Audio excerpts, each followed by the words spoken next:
৪৯ বাতাস দেখেছি। খুব চমৎকার অভিনয় করেছেন সেখানে আপনি, ইমতিয়াজ বর্ষণ। কিন্তু এর পরে আসলে আপনাকে ওভাবে আমরা পাইনি কেন?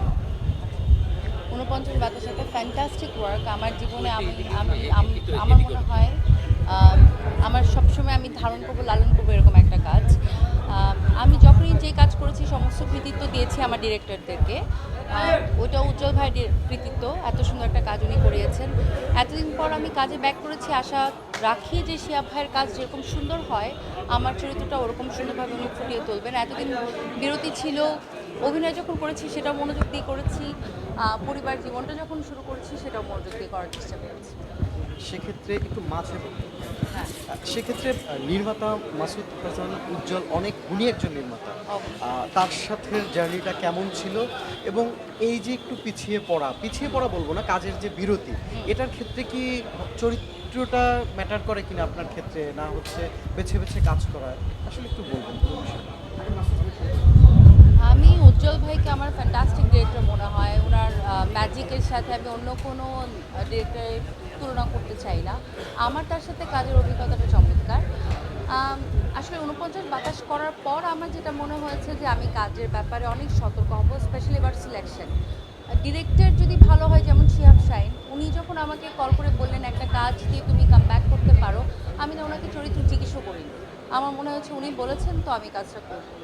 যদি এরকম ডিরেক্টর হয় তাহলে হয়তো স্ক্রিপ্টটা আমি পরে ভাববো, আর না হলে অত নিয়মিত কাজ আমি এখন আর আগের মতো করবো না। কাজের মান আর প্ল্যাটফর্ম ম্যাটার করবে। সেক্ষেত্রে ওখানেও ইমতিয়াজ বর্ষণ আপনার হুম। সহ অভিনেতা হিসেবে ছিল। ইমতিয়াজ বর্ষণের সাথে আপনি কি মনে করেন আপনার একটা জুটি হয়ে যাচ্ছেন, ব্যাপারটা এরকম? এখানেও আছেন হয়তো বা ভিন্ন চরিত্রে বা ভিন্ন জায়গায়, বাট এরকম কি আপনি ফিল করেন কখনো? আমি তো আসলে কাজ শুরু করেছি, কাজ শিখেছি অপূর্ব ভাই, নিশো ভাই ওনাদের হাত ধরে। তারপরে যখন ফিল্মে আসলাম, মানে ফিল্মটা করলাম, বর্ষণ তো মঞ্চের অভিনেতা, ওর সাথে আমার অভিজ্ঞতাটা আরেকটু ডিফারেন্ট। আর আমরা খুব চমৎকার বন্ধু। আমার মনে হয় যেরকম জুটি অয়ন আর নীরা হয়েছিল এরকম আরও হওয়া উচিত। এরকম হচ্ছে না বলে আমার মনে হয় দর্শক অনেক ভালোবাসে।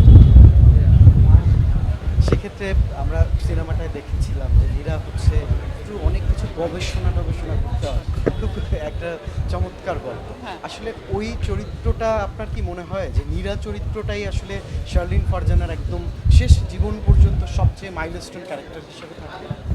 আমার মনে হয় আই লাভ ৪৯ বাংলাদেশ। আমার নিজের কাজ আমি কখনো এভাবে করে বলি না, কিন্তু হয়তো আমার চরিত্রের সাথে মিশে যাওয়ার জন্য আমাদের উজ্জ্বল ভাই আসলে অনেক অনেক হেল্প করেছেন।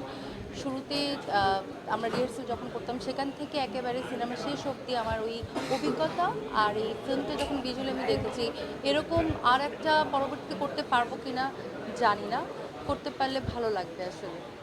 সামনের দিকে কি কাজ? আমি প্ল্যাটফর্মে কাজ করব। এখন তো ওয়েব প্ল্যাটফর্মগুলোতে আসলে ওয়াইড রেঞ্জ অফ ক্যারেক্টার্স আর গল্পের গভীরতা থাকে। তো আসলে আমি সব প্ল্যাটফর্মে কাজ করব। যদি নাটকও ভালো লাগে তাহলে তাও। বিরতি নিয়েছিলেন আপনি, হ্যাঁ। আবার ফিরলেন এবং বললেন যে আপনি এখন একটু কম কাজ করবেন, বেশি বেশি কাজ করবেন। এটা কি কোনো ধরনের ক্ষোভ থেকে বা না, কোনো ধরনের অপারগতি বা অন্য কোনো না, বিষয়? না, আমি তো আসলে যখন কাজটা ছেড়েছি তখন তো, হ্যাঁ, আমি যখন কাজটা ছেড়েছি বলবো না, মানে আমি যখন বিরতি নিয়েছি তখন আমার মনে হয় আমি ক্যারিয়ার পিকে ছিলাম। ওই সময় কেউ আসলে কাজ থেকে বিরতি নেয় না। তো আমার মনে হয় আপনি যদি অভিনয়টা ভালোবাসেন আর আপনার যদি, এখানে তো ভাগ্য ম্যাটার করে। তো দর্শকের যদি ভালোবাসা থাকে আর কাজ যদি বাংলাদেশে এরকম হইচই প্ল্যাটফর্ম দিচ্ছে, এরকম ভালো ভালো কাজ হয়, না ক্ষোভের কিছু নাই। পরিবারকে সময় দিয়েছি, আমি যখন যে কাজটা করি মনোযোগের সাথে করি। অভিনয়টা মনোযোগের সাথে করেছি, বিয়ে করেছি, সেখানে মনোযোগ দিয়েছি। এখন আমার মনে হয় আমি কাজটা শুরু করতে পারি। অভিনয় মিস করি, কাজে ব্যাক করতে চাই, এই। ঈদে কাজ পাচ্ছি কিনা একেবারে আহ, আমি একটু এটা ছাড়া? আমি একটু ওয়েট আমার অনেক গেইন করেছিল আফটার মাই প্রেগনেন্সি। তো আমি সেখান থেকে একেবারেই আমার আগের জায়গায় ফিট হয়ে তারপর কাজে কমপ্লিটলি ব্যাক করতে চাইছি। শিহাব ভাইয়ের বলাতে আমি এই কাজটা করে ফেলেছি। আর আমার প্ল্যান আছে আরেকটু আরেকটু ট্রিম হয়ে একেবারে আগে যেরকম ছিলাম সেরকম হয়ে কাজে ব্যাক।